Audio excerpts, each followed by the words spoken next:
गहरी अंधेरी रात थी। सड़क के दोनों तरफ घना जंगल पसरा हुआ था। रात के सन्नाटे में जंगल से जंगली जानवरों की आवाज और किसी के कदमों की आहट सुनाई दे रही थी।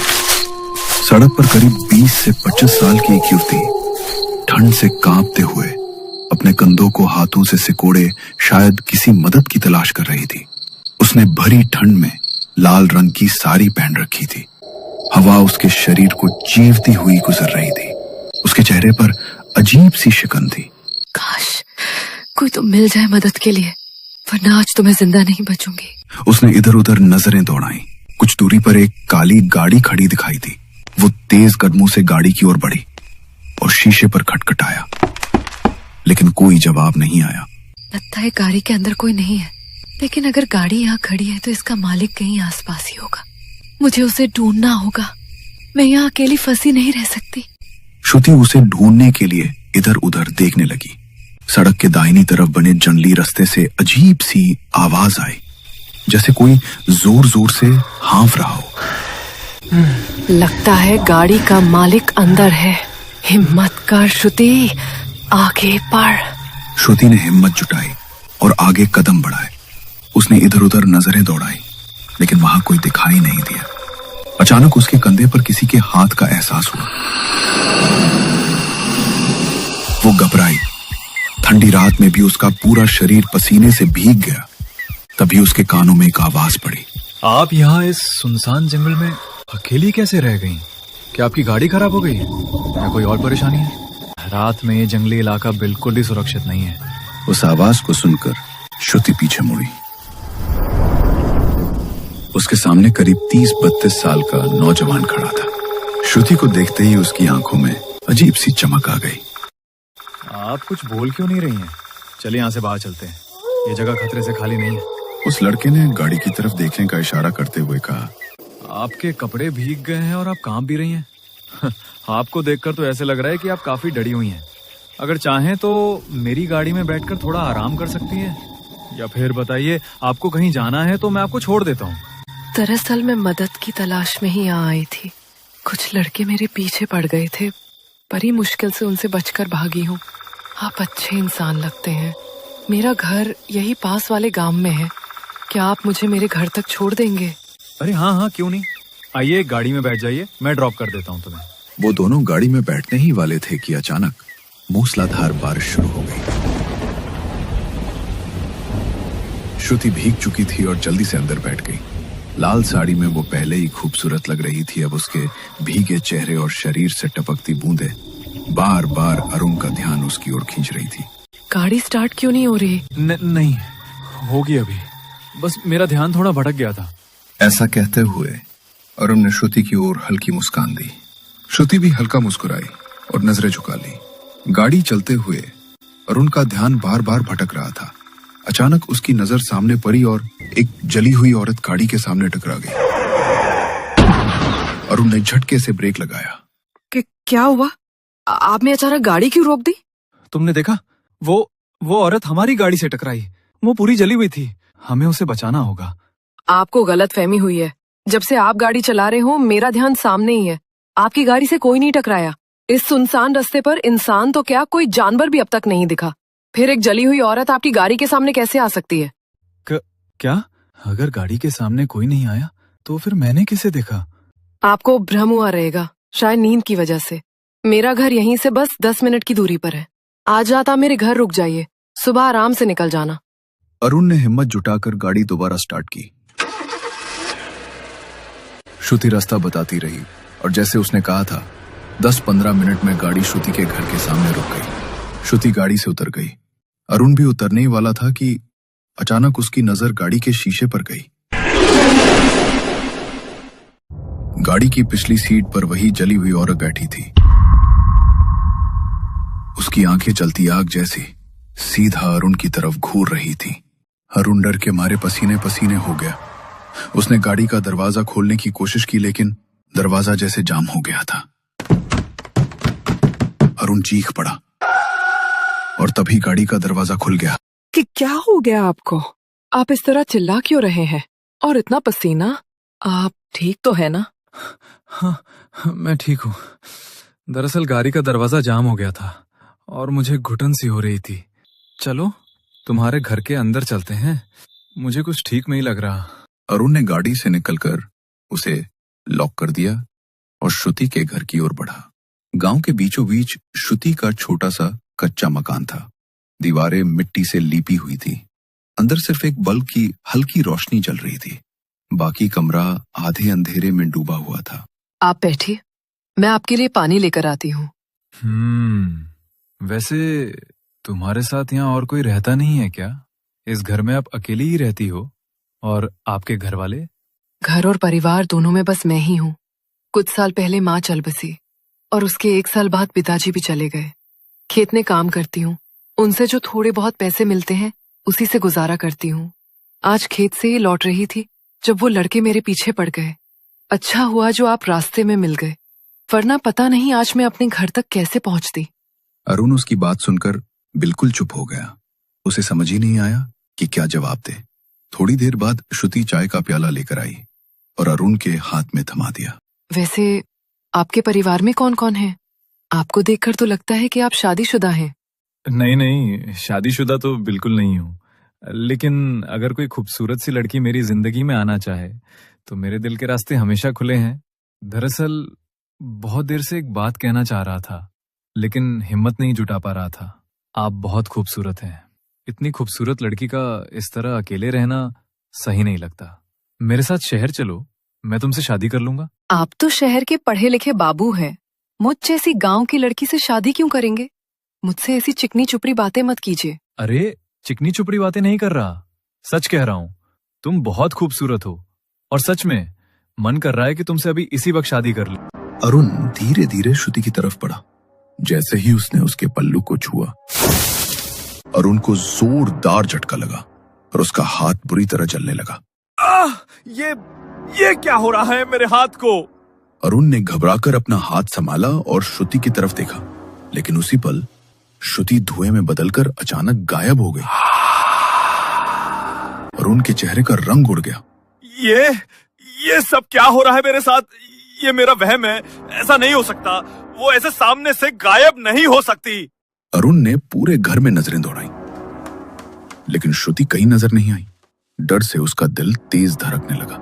वो दरवाजे की तरफ भागा, पर दरवाजा अपने आप बंद हो गया। अचानक उसके कानों में पायल की छन छन सुनाई दी। अरुण ने पीछे मुड़कर देखा। वहां श्रुति खड़ी थी, लेकिन अब उसके चेहरे पर लंबा सा घूंघट था। वो धीरे धीरे अरुण की तरफ बढ़ रही थी। तो तुम्हें क्या हो गया? इतना लंबा घूंघट क्यों लिया है? और तुम अभी कहाँ गायब हो गई थी? श्रुति ने कोई जवाब नहीं दिया। वो उसके ठीक सामने आकर खड़ी हो गई। एक झोंके से उसका घूंघट हट गया। अरुण ने जैसे ही उसका चेहरा देखा, उसके होश उड़ गए। उसका चेहरा भयानक था। जगह जगह से मांस निकला हुआ, आंखें लटक कर बाहर निकल आई थी। उसका खूबसूरत शरीर अब फटे मांस के टुकड़ों में बदल चुका था। वो अरुण को देखकर मुस्कुराई और भयानक हंसी हंसने लगी। आज तेरी जिंदगी की आखिरी रात है। जो तूने किया है उसका भुगतान तुझे करना ही पड़ेगा। जो मेरे साथ हुआ था वही तूने उसके साथ किया। मैं तुझे जिंदा नहीं छोड़ूंगी।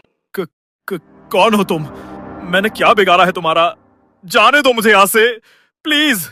अरुण भागने की कोशिश करने लगा, लेकिन अचानक उसने अपने लंबे पैने नाखून अरुण की पीठ में गड़ा दिए। इतनी आसानी से तुझे भागने नहीं दूंगी। तूने उसे बहुत तड़पा तड़पा कर मारा था। अब तू भी उसी तरह तड़प तड़प कर मरेगा। कुछ दिन पहले। छी, ये सब क्या है? आज फिर से पी कर आ गए तुम। कम से कम मेरा नहीं तो अपने होने वाले बच्चे का ख्याल करके ये सब छोड़ दो। अब तू मुझे बताएगी कि मुझे क्या करना है। हट यहाँ से और खाना ले आ मेरे लिए। घर में आते ही दिमाग खराब कर देती है। शर्म नहीं आती तुम्हें? मेरी कोख में तुम्हारा बच्चा पल रहा है और तुम रोज शराब पीकर घर आते हो। पता नहीं वो कौन सी मनहूस घड़ी थी जब तुमसे शादी की मैंने। ए, जाकर अपना काम कर, समझी? इधर दिमाग चाटने को नहीं बोला मैंने। जा खाना लेकर आ। नहीं बनाया मैंने खाना। क्या मतलब नहीं बनाया? तो पूरे दिन घर में किया क्या तूने? जा जल्दी से और अभी जाकर मेरे लिए खाना बना।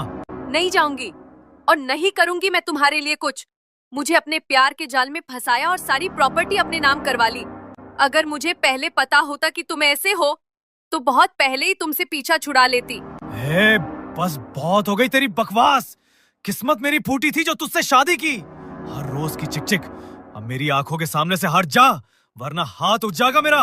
तो मारो ना, मारो, मुझे रोका किसने? वैसे भी आधी जिंदगी तो तुमने खत्म कर ही दी है मेरी। अरुण नशे की हालत में उठ खड़ा हुआ और नेहा पर हाथ उठा दिया। जब तक नेहा के पापा जिंदा थे सब कुछ ठीक था, लेकिन जब से अरुण के नाम प्रॉपर्टी हुई और उसके पापा भी चल बसे, नेहा बिल्कुल अकेली हो गई। उसे ना चाहते हुए भी अरुण को सहना पड़ा। ये जानते हुए भी कि नेहा प्रेग्नेंट है, अरुण ने उसे बेरहमी से पीटा और आधी रात को घर से निकल गया। वो एक बार में जाकर शराब पी रहा था, तभी उसकी एक दोस्त की नजर उस पर पड़ी। अरे ये तो अरुण है, लेकिन इतनी रात को ये यहाँ क्या कर रहा है? इसकी बीवी तो प्रेग्नेंट है और ये बेवड़ा यहाँ बैठा है। विकास ने अपने हाथ का ग्लास टेबल पर रखा और अरुण के पास जाकर बैठ गया। साले, तेरी बीवी प्रेग्नेंट है, फिर भी तो यहाँ बैठकर दारू पी रहा है। पता है ना, उसे कभी भी तेरी जरूरत पड़ सकती है। अब तू भी आ गया मुझे ज्ञान देने के लिए।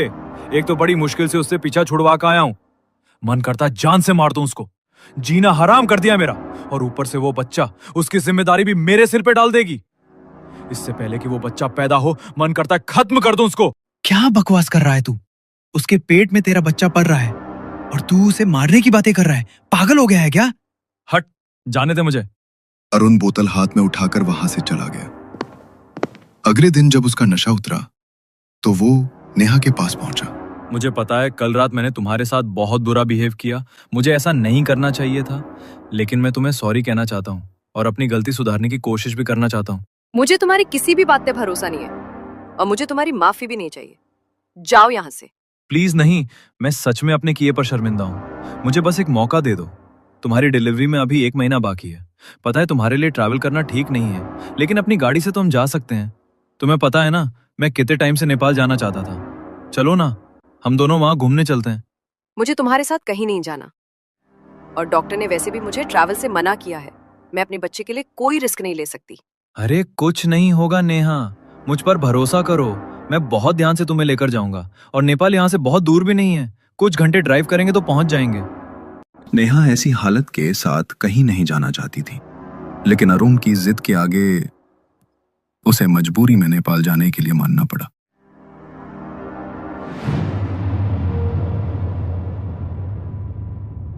वो गाड़ी लेकर नेपाल के पहाड़ी रास्तों पर निकल गए। रात होते होते वो वहां पहुंच चुके थे। रोड के दोनों तरफ सिर्फ घना जंगल था। अरुण, थैंक यू यार, मुझे घुमाने लाने के लिए। आज से हम हमें जिंदगी की नई शुरुआत करेंगे। तुम भी ये ड्रिंकिंग की आदत छोड़ दो। लेकिन यार, मैं गाड़ी में बहुत परेशान हो रही हूँ। आखिर कितनी दूर है होटल? यहाँ तो दूर दूर तक होटल तो क्या, इस जंगल के अलावा कुछ भी नजर नहीं आ रहा। हाँ, क्योंकि यहाँ आसपास कुछ है ही नहीं, और अब तुम्हें यहाँ कुछ नजर आएगा भी नहीं। क्या मतलब?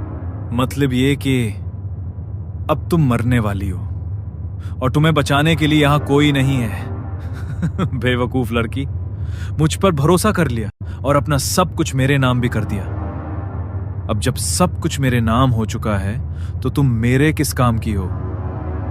तुम्हारे साथ रहकर मैं बंधा हुआ महसूस करता हूं और इस बच्चे को भी इस दुनिया में नहीं आने देना चाहता। इसलिए गुड बाय मेरी प्यारी पत्नी। क्या?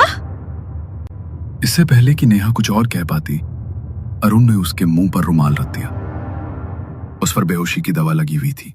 नेहा की आंखें धीरे धीरे बंद हो गई और वो बेहोश होकर गिर पड़ी। अरुण ने उसे गाड़ी से निकाला, जंगल के अंदर घसीट कर ले गया, फिर चाकुओं से उस पर वार करने लगा। उसने नेहा के मुंह पर हाथ रख दिया ताकि उसकी चीखें जंगल के जानवरों तक भी ना पहुंच पाए। उसे मारकर अरुण ने जंगल की मिट्टी में दफना दिया। लेकिन सालों पहले भी किसी और औरत के साथ यही हुआ था। वो भी गर्भवती थी और उसे भी ऐसे ही इल्जाम लगाकर मार दिया गया था। उसकी आत्मा आज भी इन पहाड़ों में भटकती है और जब भी किसी औरत के साथ अन्याय होता है वो कीच कांडी बनकर अपना बदला लेती है। किचकांडी के नाखून अरुण की पीठ में गड़े हुए थे नेहा को तो न्याय मिल गया, लेकिन कीच कांडी की आत्मा आज भी नेपाल के इन पहाड़ों में भटकती है, हर उस शिकार की तलाश में जो अपनी पत्नी के साथ अन्याय करने की हिम्मत करता है।